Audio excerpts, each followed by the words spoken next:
Eleanor Hart never expected the last night of the year to feel like both an ending and a beginning. But that was the strange thing about December on Cedar Line Ridge. The snow could fall gently enough to soften every memory and still echo loudly enough to remind you of everything you'd survived. By the time twilight settled across the tall firs and frosted windows, Eleanor had already made a decision she once believed she wasn't brave enough to make. She would not enter a new year carrying old fear. It began with a phone call, one she almost ignored. The screen lit up with the familiar name, Aunt Margaret. Eleanor hesitated, her finger hovering above the answer button. For weeks, she had been drowning in silence, the kind that doesn't soothe but presses hard behind the ribs, insisting that something must change. She had muted the group thread from her relatives the night before, a thread filled with guilt-dipped messages dressed as concern. But Aunt Margaret was different. She was the one person who had loved Eleanor without condition, without performance, without the polished expectations that made everything inside the Hart family feel like a stage. When Eleanor answered, she expected comfort. Instead, she heard fire. "I just got off the phone with them," Margaret said, breath sharp, voice trembling with protective indignation. "They're telling the whole world you're ruining the holiday." "But listen to me, Ellie. Sometimes people call the truth an attack because they don't want it spoken out loud." Eleanor closed her eyes. She felt the ache of months, years, lifting just slightly. "They think you'll be alone tomorrow night," Margaret continued. "Don't give them that illusion. They thrive on an audience, so let them see you with your own. A warm one, a real one." Those words cracked something open in Eleanor, not like breaking glass, but like opening a window in a stuffy room. Suddenly there was air. When the call ended, she stood in her quiet cabin, looking around at the woven rugs, the cedar-scented beams, the soft yellow glow from the lantern she kept lit through winter. For the first time in weeks, she felt possibility. If fear could be loud, perhaps safety could be louder. So she made a plan, one stitched together not by defenses of steel or locks, but by something far gentler and stronger: community. Eleanor started with a pot of slow-cooked stew, the kind her grandmother used to make. She added cumin, thyme, and a sprinkle of sweet paprika until the cabin filled with warmth, fragrant enough to reach the rafters. She set up a hot cocoa bar on the counter. A little whimsical, but joyfully so. Marshmallows, shaved chocolate, cinnamon sticks, peppermint curls. Everything that reminded her that small comforts still mattered. Then she reached out. "Hi, it's Eleanor from the Ridge," she said to Sarah, the neighbor whose cabin lights she often saw glittering through the trees on snowy nights. "I know it's last minute, but I'm hosting a simple open house tomorrow. Just stew, cocoa, and some warmth. I'd love for you and Mark to come by." Sarah agreed instantly, her voice soft and kind, like she recognized the invitation was more than hospitality. Eleanor messaged her friends, Amira, Louis, and Jonah, 3 people who had seen her through enough hardship to know when she needed support even without saying it outright. Their replies came quickly. "We're coming. We're loud. We're bringing games. We've got you." As she read their words, Eleanor felt a slow, quiet courage settle into her bones, a kind that didn't roar but hummed, steady, grounding, sure. The next afternoon, she took out a small laminated sleeve she had prepared days ago, not to make a statement of defiance, but of clarity. On one side was the deed to her property, the LLC she had formed to keep her home legally secure. On the other was the no trespass letter she'd filed with the county. She placed it gently on a small stand near the entrance table, nestled between a bowl of pine cones and a stack of winter-patterned napkins. It didn't need to scream. It just needed to sit there, quietly reaffirming the truth. By 6 o'clock, the first guests arrived, brushing snow off their boots, bringing laughter and the sweet clatter of ceramic dishes. Amira wrapped Eleanor in a warm hug. Louis tested the cocoa toppings like an overexcited child. Jonah announced himself as Perimeter Patrol, even though everyone knew the only thing he intended to guard was the snack table. By 7:30, the cabin was full. Candles flickered in the windows like small promises. Steam rose from mugs. Neighbors who had only waved from afar now stood inside, sharing stories about bears raiding recycling bins, or the way the ridge looked in the first light of dawn. And all the while, Eleanor felt the weight she'd been carrying slowly melt into the cedar-scented air. This, she thought, was what safety could feel like. Not defensive, not hidden, just held. As the clock ticked toward 8, the room seemed to glow brighter. Her friends laughed at a misplayed board game. Sarah and Mark admired the view through the large window facing the tree line. The stew pot was nearly empty. Eleanor stepped back for a moment, breathing in deeply as the sound of joyful noise filled her home. This cabin, her cabin, felt full, alive, claimed not by fear but by presence. That was when the room began to quiet, not suddenly, but like a wave retreating into itself. It took Eleanor a moment to realize everyone was turning toward the tall window facing the ridge road. Snowflakes drifted past the glass in slow circles, catching light from the porch lantern, and then came the sound, a low rumble on the gravel drive, then headlights, bright, harsh, advancing. 2 large SUVs. Eleanor felt something unfamiliar rise inside her. Not dread, not panic. A calm so steady it almost felt like clarity. She stepped forward, ready not for confrontation, but for truth, supported, witnessed, grounded in the warmth she had built. And outside, the vehicles rolled to a stop. Eleanor didn't rush to the door. She simply placed her mug down and let the quiet settle around her like a shawl. The room behind her buzzed with a soft, cautious uncertainty, but there was no fear in it, only concern shaped by the warmth they had shared all evening. She walked toward the entryway with the same calm she had used to stir the stew hours earlier, her footsteps steady on the wooden floor. The laminated documents on the table caught the glow of the porch lantern, their smooth surfaces reflecting a small promise she had made to herself days ago, that truth would not whisper tonight, it would stand in plain sight. When she opened the door, the cold air swept in gently, brushing her ankles with the kind of wintry greeting she had grown used to on the ridge. Outside, Reuben and Estelle Hart stood beneath the porch light, bundled in expensive coats that didn't quite match the landscape. Beside them stood Malcolm, her younger brother, shifting uneasily, as though he had expected a darker, emptier room behind her. And at the front of the group was a man Eleanor had never seen, carrying a polished leather briefcase and wearing a smile that seemed rehearsed more than warm. "Miss Hart," he began, adjusting his coat collar as though the cold air belonged to someone else. "My name is Mr. Calloway. I've been asked to facilitate a peaceful resolution to what your family believes is an unfortunate misunderstanding." Eleanor met his gaze without flinching. She didn't look at Reuben or Estelle just yet. She wanted to hear the man speak first, to understand the script they had prepared. "There is no misunderstanding," she said softly, "but I'm listening." Mr. Calloway flipped open his briefcase with delicate, almost ceremonial movements. "Your family is concerned about your recent decisions regarding residence arrangements, communication boundaries, and property access. They feel they've made reasonable attempts to discuss these issues. Your lack of response, however, has created what we in the mediation field call implied agreement." Eleanor almost smiled.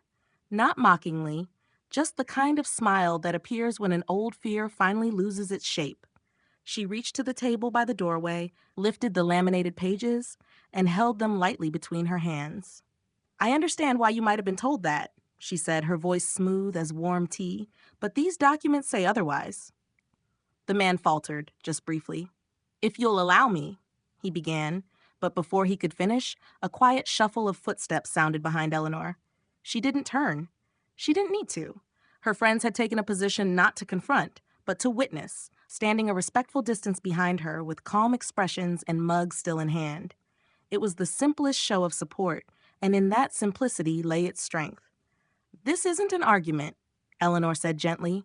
"It's clarity." She turned the first laminated page so the porch light illuminated the official header. "This is the deed to my property, held by my LLC.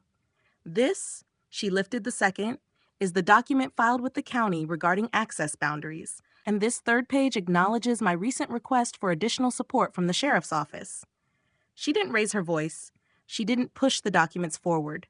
She simply held them, steady and visible. Estelle's expression wavered, her breath forming a trembling cloud in the cold night. Reuben shifted his weight, shoulders sagging in a way Eleanor had rarely seen. Malcolm, however, stepped forward slightly, his tone carrying the same impatient edge it had always carried.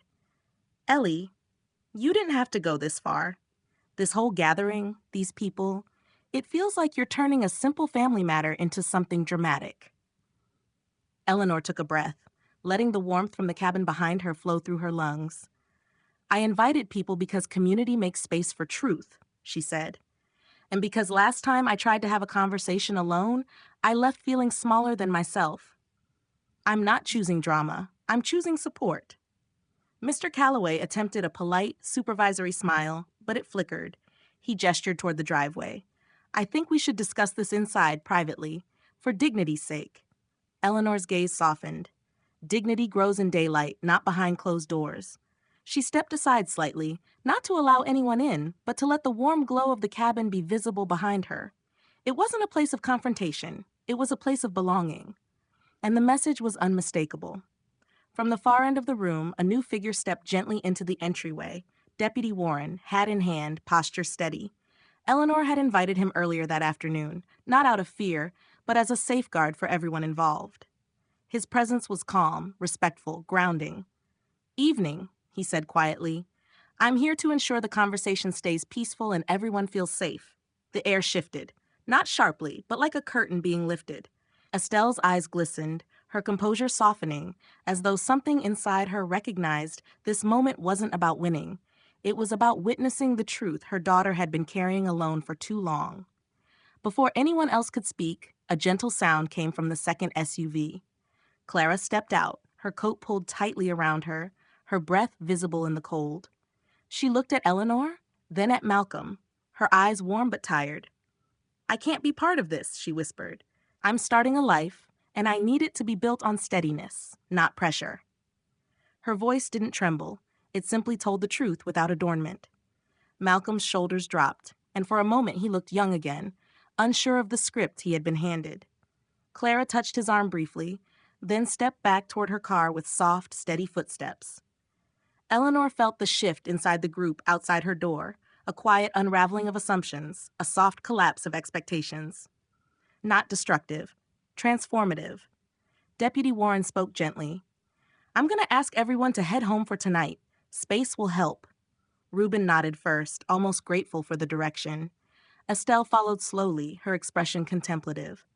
Mr. Calloway closed his briefcase without a word. Malcolm lingered a second longer, looking at Eleanor as though seeing her clearly for the first time.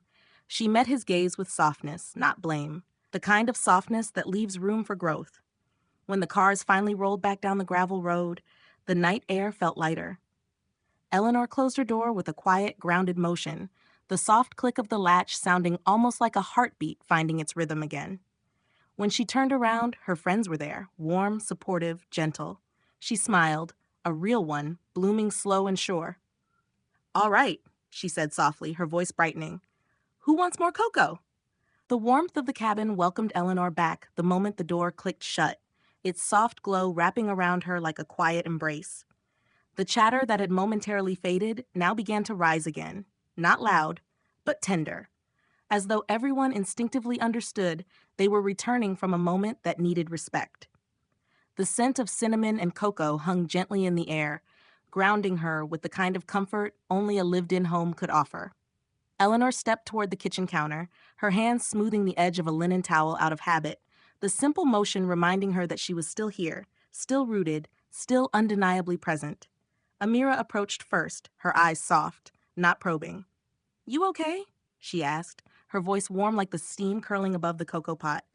Eleanor nodded, the motion small but sure. Yes, more than okay. She didn't elaborate, and Amira didn't ask her to. Sometimes healing wasn't in the explanation. It was in the exhale afterward. Louis appeared next, his mug raised. I vote we officially declare Eleanor's cabin the safest, coziest spot on the ridge, he said with a half grin. Jonah chimed in from behind him. Seconded. And I also vote we never let you host alone again. You're stuck with us now. Laughter bubbled around the room, warm and light, and Eleanor felt something shift inside her. Not like breaking, but like settling into place. She poured fresh cocoa into a mug and handed it to Jonah, the steam drifting upward in soft spirals. Thank you, she said, her voice low but steady. All of you. The words carried weight, not because they were dramatic, but because they were deeply, quietly true. As her friends returned to their conversations, Eleanor took a moment to step toward the window overlooking the ridge road. The snow had begun to fall again, softer now, as if the night itself was exhaling. The tire tracks from the SUVs were already fading beneath the delicate flakes. She stood there, watching them blur into the landscape, feeling a mixture of relief and release, like watching something old dissolve without bitterness. She wasn't celebrating their absence. She was embracing her own presence. A soft step sounded behind her, and Sarah joined her at the window. "You handled that beautifully," she said with a gentle smile. "With so much steadiness, I don't think I could have done that." Eleanor shook her head. "I didn't know I could either." "But you did," Sarah replied. "And you didn't shut them out with anger. You just stood your ground with truth." The comment landed in Eleanor's chest like a warm stone, solid, grounding. She sipped her cocoa and let the sweetness settle on her tongue. For so long, she associated standing her ground with confrontation, with the fear of being seen as difficult, or ungrateful, or dramatic. But tonight had shown her something new. Standing your ground could look like warmth. It could sound like steady breath. It could feel like choosing community over silence. The room behind her hummed softly, stories being exchanged, spoons clinking against mugs, the kind of noise that builds a haven. She lingered by the window only long enough to feel the shift inside her fully take root, then turned back toward the room. The laminated documents still sat on the entry table, their neat edges catching the firelight. They had served their purpose, not as shields, but as reminders. They didn't say, "Fight." They said, "Truth." And truth didn't need volume. It only needed space to stand. Eleanor collected the pages gently, pressing them back into their sleeve. As she did, Clara's face flickered through her mind, the quiet steadiness in her voice when she said she couldn't be part of the pressure anymore. Eleanor hoped, sincerely and without reservation, that Clara found a path built on calm and clarity. She hoped the same for Robin, for Estelle, even for Malcolm. Healing didn't come from winning. It came from choosing a life shaped by ease instead of fear, by honesty instead of expectation. And tonight, she had chosen. The clock on the mantelboard chimed softly, signaling the arrival of the year's last hour. Jonah clapped his hands together. "All right, folks, countdown practice round." Amira groaned playfully. "There is no practice round for a countdown, Jonah." "Sure there is," he insisted, "especially when you want to make sure you shout Happy New Year with the right dramatic flair." Their bickering made the room erupt with laughter again, and Eleanor felt the warmth of it ripple through her. She sank into the couch beside Sarah and watched the group gather in a loose circle near the fire. Someone dimmed the lights just enough to make the glow from the hearth and the window candles shine brighter. Snow drifted gently outside, reflecting tiny sparks of gold from the lantern on the porch. Eleanor realized something small but profound. She hadn't only created a gathering tonight. She had created a sanctuary, a place where fear couldn't echo louder than friendship, where truth wasn't a heavy stone but a warm lantern glowing steadily in the corner of the room. Sarah leaned in and whispered, "This is what a new beginning looks like." Eleanor nodded. "Yes," she said quietly, her eyes softening. "It does." The group began the countdown's mock version, Jonah leading with unnecessary enthusiasm. 10, he shouted. 9. Lewis dragged out 8, dramatically. Laughter chased the numbers all the way to 1. Eleanor smiled as the room cheered half-heartedly, reveling in their own silliness. As the echoes faded, she held her mug close, letting the steam warm her face. For the first time in a long time, she felt ready. Not for midnight, not for a new year, but for a new way of being in the world. One where she didn't shrink to keep the peace. One where she didn't walk on edge inside her own home. One where she didn't brace for the next demand or expectation. One where her calm was not misunderstood as weakness, but embraced as wisdom. Outside the window, the snow fell like quiet blessings. Inside, warmth pooled in every corner. And Eleanor Hart, at long last, felt whole. As the practice countdown faded into playful applause, Eleanor felt the night growing softer around her, as if the cabin itself was settling into a gentle rhythm that matched her breathing. The snow outside drifted in slow, wandering spirals, each flake illuminated by the warm lantern hanging just beyond the porch. She stood for a moment near the hearth, letting the low crackle of the fire weave itself into the calm she had been cultivating all evening. She hadn't planned on feeling peaceful tonight. Her original hope had simply been to feel steady. But peace had found its way to her anyway, slipping into the room through small acts of kindness and laughter. Mark wandered over from the snack table with a plate of cookies he had reshaped into an accidental mountain. "I think I've discovered a new dessert category," he announced. "Fallen avalanche cookies." Sarah sighed affectionately. He tried to transfer them to the pretty plate, but gravity disagreed. Amira nudged Eleanor gently. "They're pretty in a chaotic way, like a metaphor for life." Eleanor laughed softly, the warm sound rising into the cedar beams overhead. "Then I guess they fit right in tonight." The group slowly gathered around the living room again, drifting into seats, onto cushions, onto the rug near the fire, as though the cabin had become an extension of all their unspoken comfort. Eleanor found herself sinking into her favorite armchair, the one she had bought years ago at a second-hand shop, its fabric worn just enough to feel like belonging. As conversations blossomed around her, she allowed herself to simply listen. Jonah was telling a story about getting stuck on a hiking trail in summer because he had packed only trail mix and 3 unnecessary novels. Lewis had launched into an enthusiastic debate about whether hot cocoa should have whipped cream or marshmallows, while Amira insisted that choosing was a false dilemma because the correct answer was always both. The gentle banter curled through the cabin like a soft ribbon, weaving warmth through every space. Eleanor took a slow, deep breath, savoring how ordinary yet extraordinary it all felt. For so long, gatherings had been tied to obligations, holidays that felt like performances, dinners where she measured every word, rooms where she kept her shoulders tight and her voice even. But this was comfort without expectation, connection without pretense. She didn't owe anyone here a performance, and no one here expected one. That realization alone felt like a gift. The clock gently chimed the half hour, drawing a few glances but no rush. Midnight would come when it came. Before long, Mark and Lewis had drifted into a discussion about home repairs, while Sarah and Amira debated whether snowflakes could be considered tiny works of art. Jonah stepped into the kitchen to refill his mug, humming a tune that sounded vaguely like a holiday song, but softer, slower, as though absently rearranged to fit the mood of the evening. Eleanor watched him move around the kitchen like he had been there 100 times, knowing where every mug was, where the cinnamon lived, where the cocoa tins were stacked. It struck her then, gently but deeply, that the people in her home tonight weren't temporary visitors. They were woven into her life in quiet, steady ways. They knew her routines, her favorite teas, the creak in the floorboard near the pantry, the way she liked to use too much vanilla in her baking. They knew her not because of obligation, but because of connection. And she realized, with a slow bloom of gratitude, that she had chosen them as much as they had chosen her. Jonah returned with a fresh mug, pausing as he passed Eleanor's chair.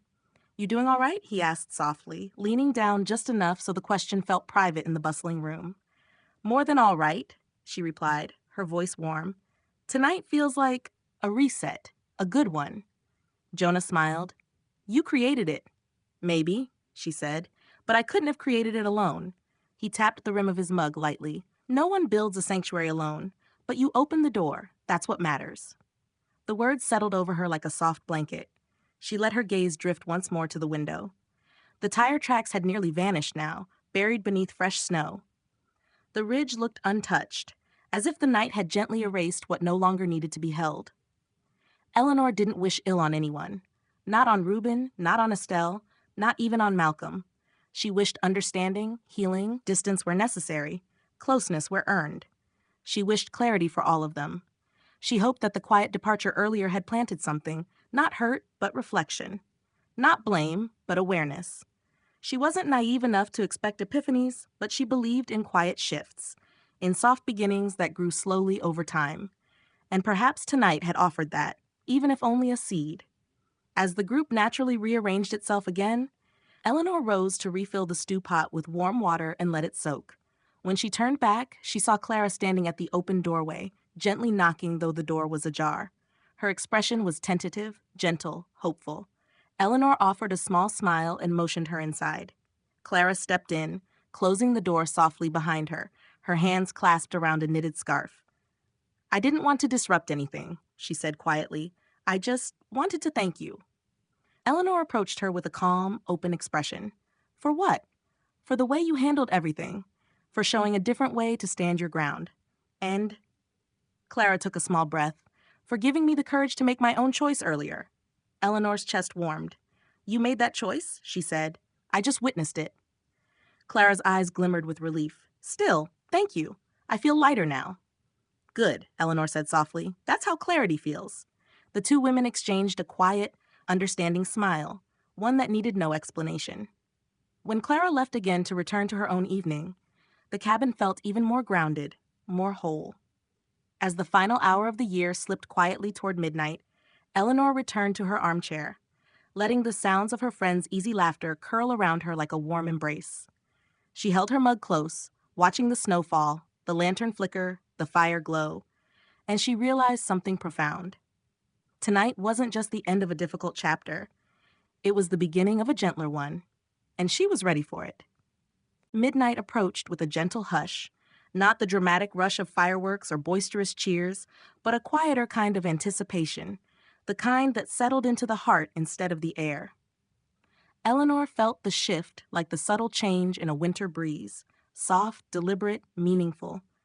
The cabin glowed in amber light from the hearth, blending with the hush of snow outside until the world felt held in a kind of peaceful suspension. Her friends gathered naturally near the large window facing the ridge, mugs warming their hands, voices lowered, not from solemnity, but from the tender recognition that the year was about to fold itself into memory. Jonah nudged the clock on the mantelboard. It's almost time, he said, but without urgency, as though midnight were simply another visitor joining their circle. Louis dimmed the light slightly, letting the fire and candles guide the room into a gentle shimmer. Amira tucked her knees beneath her on the rug, her gaze soft as she looked around the room. I can't think of a better place to be, she whispered, and the sincerity in her voice made Eleanor's chest expand with quiet gratitude. Eleanor stood among them, hands wrapped around her warm mug, marveling at the feeling that had settled through her like slow honey. She wasn't bracing. She wasn't shrinking. She wasn't waiting for anything unpredictable to breach the peace. She was simply present, fully, wholly, unguardedly present. As the seconds slipped forward, Sarah looked over at Eleanor with a soft smile. Any resolutions for the new year? She asked gently. Eleanor considered the question, though not in the usual checklist way.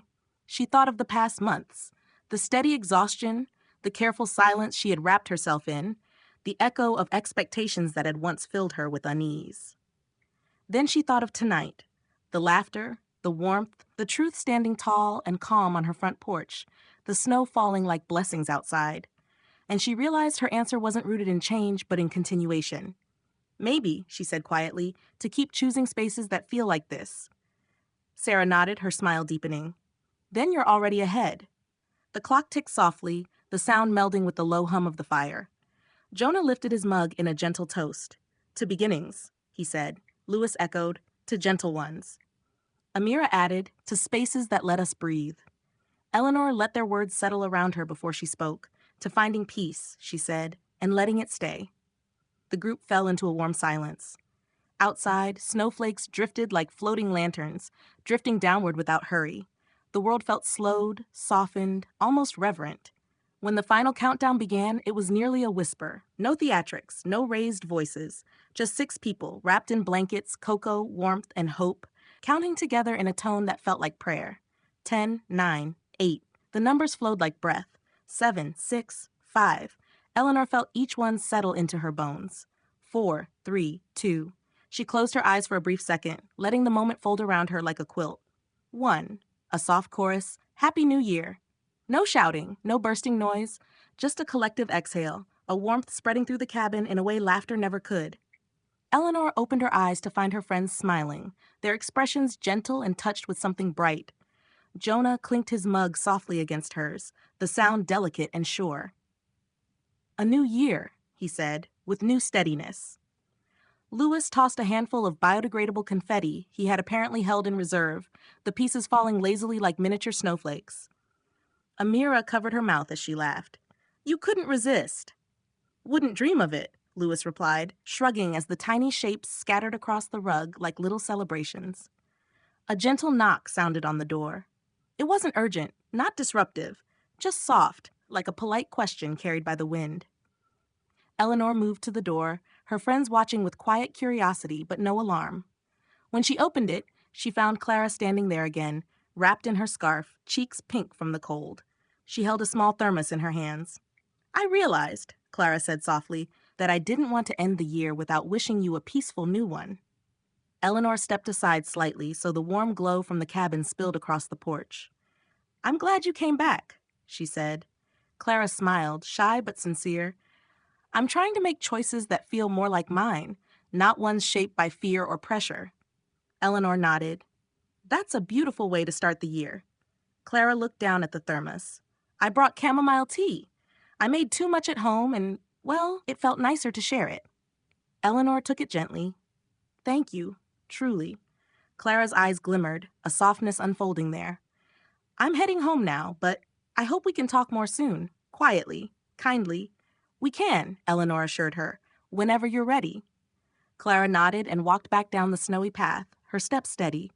Eleanor closed the door with an ease that surprised her. She turned back to her friends, who had already made space for her in the circle near the fire.